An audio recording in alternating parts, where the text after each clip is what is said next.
आपको भारत के पूर्वी घाटों के बारे में बताऊंगा, यानी कि ईस्टर्न घाट्स ऑफ इंडिया के बारे में बताऊंगा। जैसा कि आपको याद होगा कि पिछली वीडियो में मैंने आपको पश्चिमी घाटों के बारे में बताया था।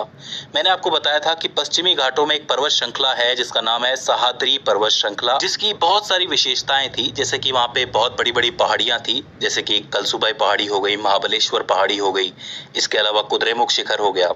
इसके अलावा वहां पे जंगल भी बहुत थे जहाँ पे बहुत सारे जीव बसते थे, जैव मंडल हो गए, राष्ट्रीय उद्यान हो गए। तो जिस तरह हमने पश्चिमी घाटों को समझा था, आज हम पूर्वी घाटों को समझने की कोशिश करेंगे। दोस्तों, पूर्वी घाटों पर भी पश्चिमी घाटों की तरह एक पर्वतमाला है जिसको पूर्वी पर्वतमाला के नाम से जाना जाता है।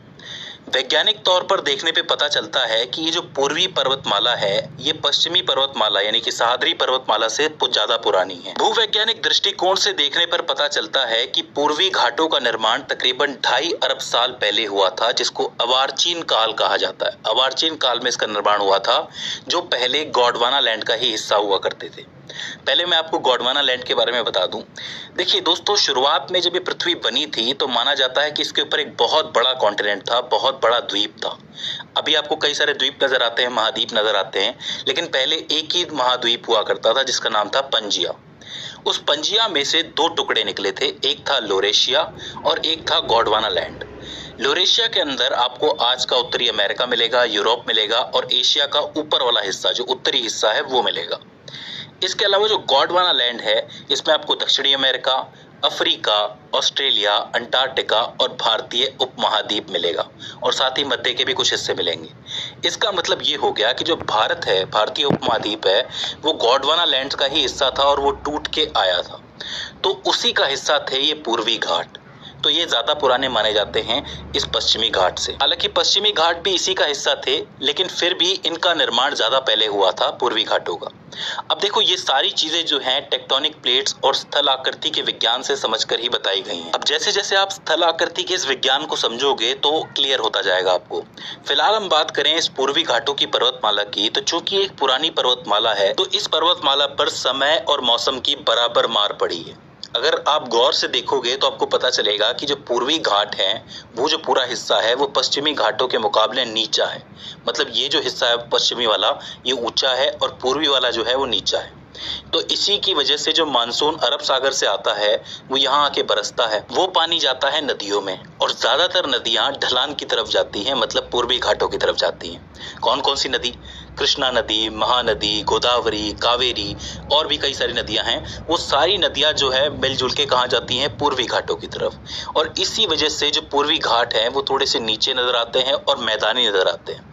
अगर आप गौर से देखोगे तो जो पूर्वी घाटों की ऊंचाई है वो पश्चिमी घाटों के मुकाबले काफी कम है और वो इसी वजह से, पानी के गुजरने की वजह से ही ये जगह जो है मैदानी हो चुकी है। अच्छा, इसके अंदर एक बात और ध्यान देने वाली है कि नदियां यहाँ से निरंतर लाल रंग के लिए बहुत फेमस है। इससे पर्टिकुलरली सवाल बने हैं तो इसको जरूर याद रखना, खोंडालाइट की चट्टान। अब आखिर में मैं आपको वो इम्पोर्टेंट राष्ट्रीय उद्यान और वन्यजीव अभ्यारण्य बता देता हूँ जो पूर्वी घाटों पर बसे हुए हैं। अब देखो, ये तो बहुत सारे हैं, अब याद भी किए जा सकते हैं, लेकिन 5 ऐसे इंपॉर्टेंट राष्ट्रीय उद्यान और वन्यजीव अभ्यारण्य हैं जिनके ऊपर से सवाल बना है, इनको जरूर याद रख लेना। एक है आपका सिमलीपाल राष्ट्रीय उद्यान जो कि ओडिशा के अंदर है, मयूरभंज जिले के अंदर है, मैंने आपको बताया था। इसके बाद आता है आपका सतकोसिया टाइगर रिजर्व जो कि आपका ओडिशा के अंदर है, महानदी के पास है, इसको याद रखना। इसके अलावा आता है श्री वेंकटेश्वर राष्ट्रीय उद्यान, ये आंध्र प्रदेश के अंदर है, आंध्र प्रदेश के चित्तूर जिले में है। चित्तूर और कडप्पा दोनों में फैला हुआ है। इसके बाद आता है आपका पापीकोंडा राष्ट्रीय उद्यान, ये भी आपका कहाँ है? आंध्र प्रदेश के अंदर ही है, ईस्ट गोदावरी और वेस्ट गोदावरी के जिलों में मौजूद है ये। और आपका आता है आखिर में कौंडिन्य वन्यजीव अभ्यारण्य, ये भी आंध्र प्रदेश के अंदर है, चित्तूर जिले के अंदर। तो ये 5 जरूरी राष्ट्रीय उद्यान और वन्यजीव अभ्यारण्य हो जाते हैं, इनको जरूर याद रख लेना आप, क्योंकि इनसे प्रश्न बनता है। तो दोस्तों, मुझे उम्मीद है कि आपको ईस्टर्न घाट समझ में आए होंगे। अगर इसके बाद भी इसके अंदर आपको कोई क्वेरी आती है, कोई दिक्कत आती है, तो आप हमें कमेंट सेक्शन में पूछ सकते हैं। तो दोस्तों, आज की इस वीडियो के अंदर बस इतना ही। सी ऑन द नेक्स्ट वन। राष्ट्रीय उद्यान और वन्यजीव अभ्यारण्य बता देता हूँ जो पूर्वी घाटों पर बसे हुए हैं। अब देखो, ये तो बहुत सारे हैं, अब याद भी किए जा सकते हैं, लेकिन 5 ऐसे इंपॉर्टेंट राष्ट्रीय उद्यान और वन्यजीव अभ्यारण्य हैं जिनके ऊपर से सवाल बना है, इनको जरूर याद रख लेना।